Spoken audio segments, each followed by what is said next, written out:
So welcome to my second YouTube clip on starboard foiling, and today we're going to look at how to set up a foil and how long it takes. A lot of you have been asking about, or what's all the faff about, and it takes too long, etc.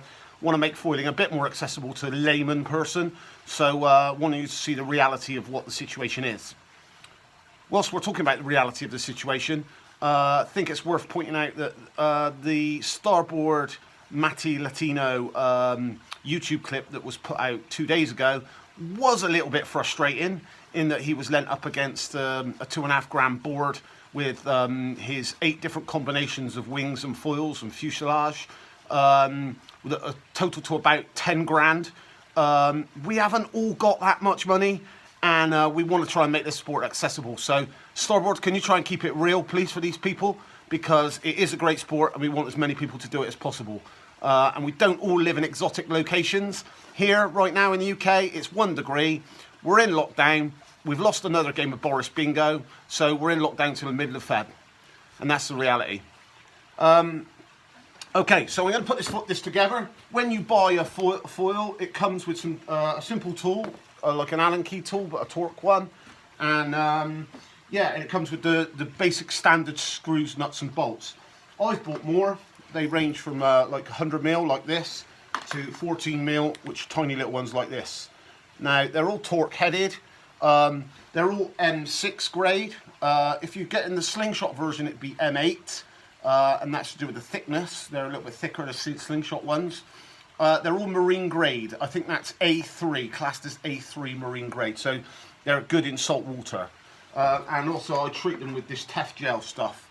I could talk to you more about that if you want to know more information on that. And I keep them clean generally with fresh water afterwards.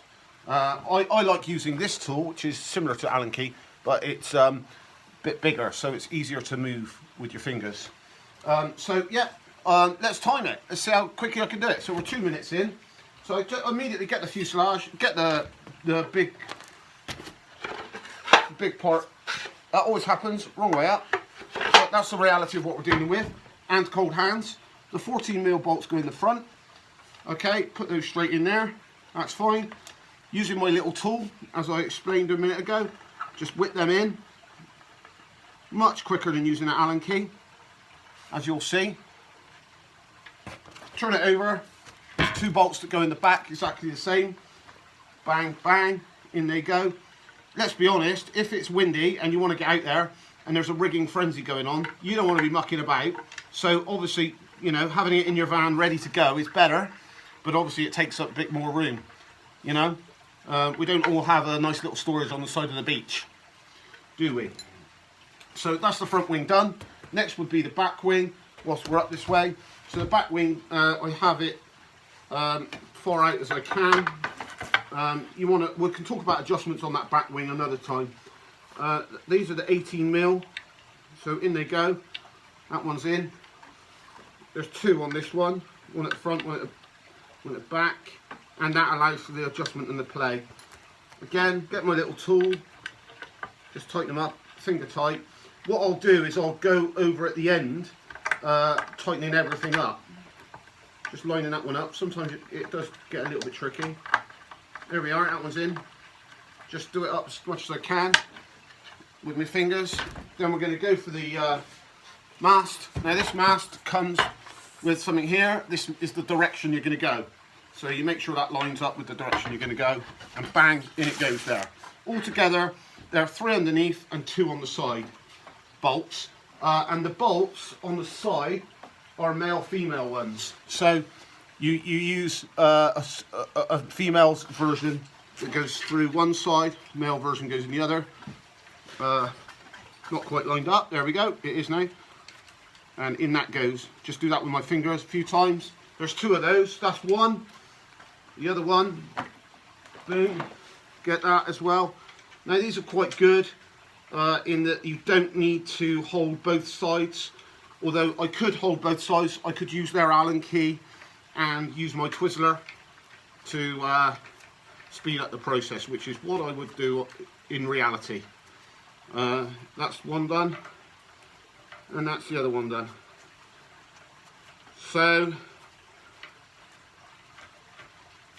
the last bit I need to do I'll turn it over and do the 3 bolts here at the bottom, and I'll just do that there like this, like so. These are the longer bolts. These are 25mm. They seem to provide the mast with a lot more stability. I have actually lost one of these once when I was out and come back and seen one missing.